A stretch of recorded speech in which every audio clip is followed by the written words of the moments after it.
The Culture Xperience.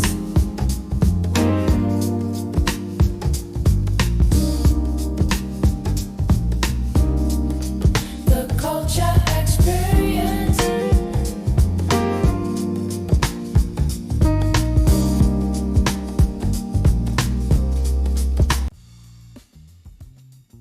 You're listening to The Culture Experience with Mel and Bruce.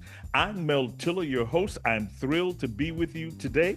And ladies and gentlemen, we have a guest that is going to tell you some information that is going to be very exciting for our community, because there's an organization called the Original Outstanding Gentlemen who are doing some big things in the Las Vegas Valley.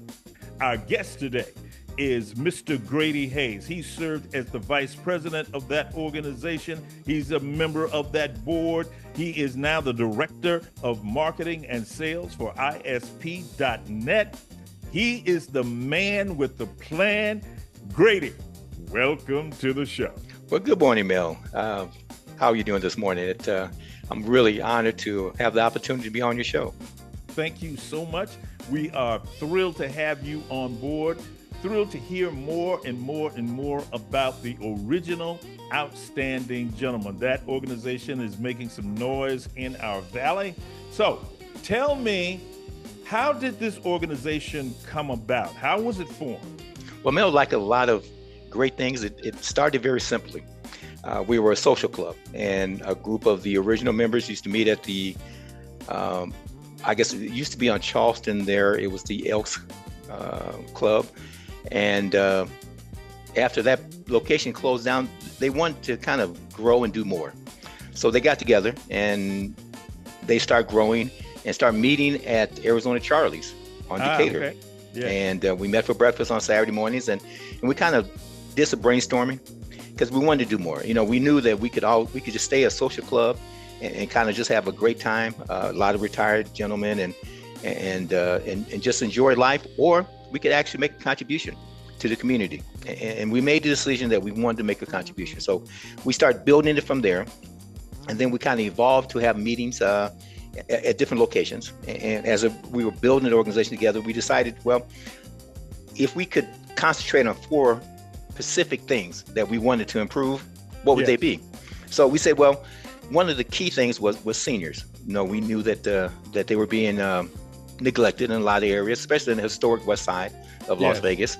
So, and we know there was a lot of problems with food challenges with that segment of the community.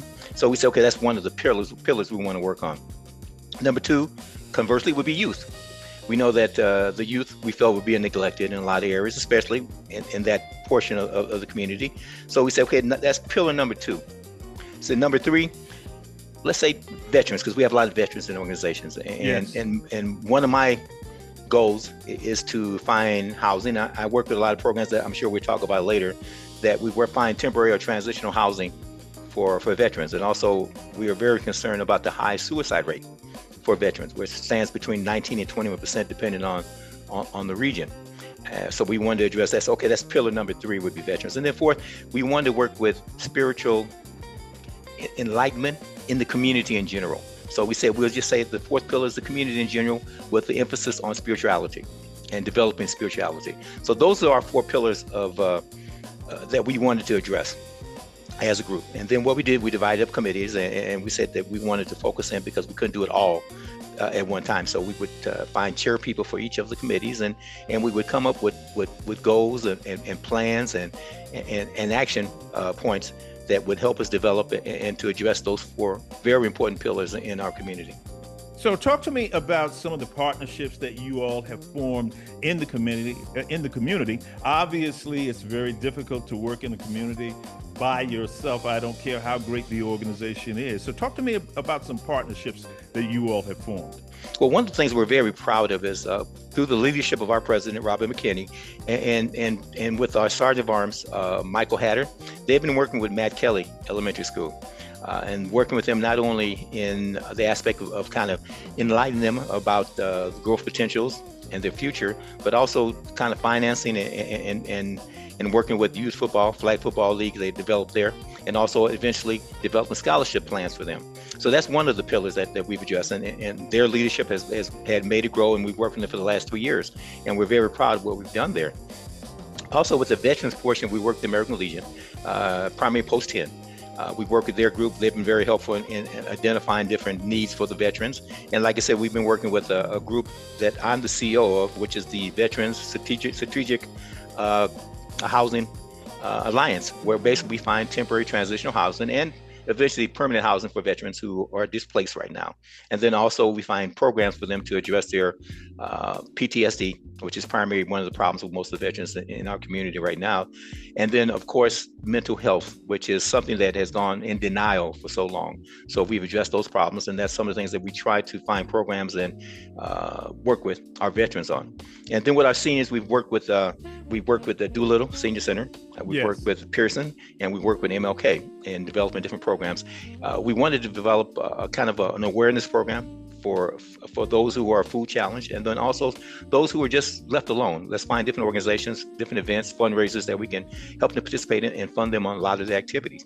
And then the spirituality, we work with two of the major churches in the area, which is Second Baptist and of course Victory.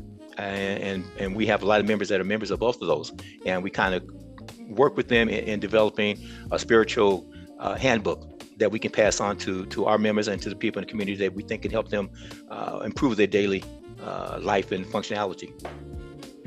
Listen, there's some people who are listening to us and they're saying, I want to be involved in something like that. How do they contact you?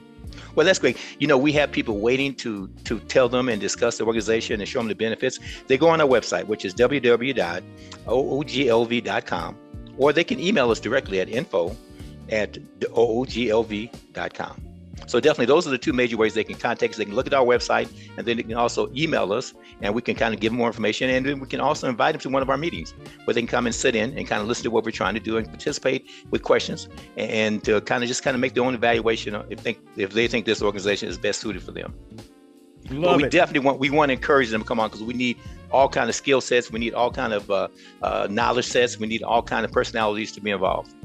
Love that. Love what you guys are doing. Where do you see this organization being in 5 years?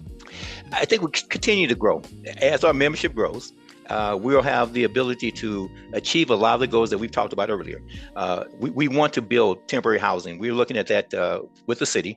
We work with some of the municipalities. We work with some of the officials and political people in trying to develop a transitional housing and program for the veterans. Also, we're working with a lot of the other nonprofits in the area to address the senior issues. And of course, the youth is one of the big things. We want to develop scholarship programs. So in 5 years, I think we will have accomplished a lot of these goals. We've reached the targets that we've set for ourselves. Now, we made some very lofty targets, but we're real confident that we will reach them. And then I'm going to kind of put a plug in here, kind of a shameless plug. We have the honor of having Brother Mel as one of our members, and with his skill set and with his knowledge and his enthusiasm, we feel very comfortable in reaching our goals. That is really fantastic. Listen, it's been a thrill having you on the show. I'm excited about the OOGs, the original outstanding gentlemen, and the potential of the organization. Some of the things that the organization is doing now, really making a difference in our valley. And everybody has to make a contribution. It's not enough just to live in a community. You must make a contribution. And for those of you who have not found a way or an organization that you have joined that makes a contribution, and you're looking for a way to make a contribution, the original outstanding gentleman just might be for you. And if you're not interested right now in joining, then perhaps you would be interested in donating. So I understand there's a way for people to donate through our website. Would you please give them our website address? Yes, I'd be glad to. It's www.ooglv.com. And we have a saying in the veteran community. We say that we appreciate everyone supporting the troops, but we'd like to go next step further and support the troops. So just don't support them one way, contribute and help them find a way to address a lot of their concerns when they're trying to assimilate back into civilian life. So let's not just talk the talk, let's walk the walk. I want to leave the last word with you, Grady. What is it that you would like to leave our listening audience with? That it takes more than just conversation. We need you out. We need you to participate. We need you to contribute. We need you to volunteer. We need all those things because as we know in this climate that we're in right now, there's a lot of odds against us. So we need to stack the deck on our side. And we can only do that by uniting together, working together, and praying together. His name is Grady Hays. The organization is the original Outstanding Gentleman. And you've heard it here on the Culture Xperience with Mel and Bruce. And remember, celebrate the culture. The Culture Xperience.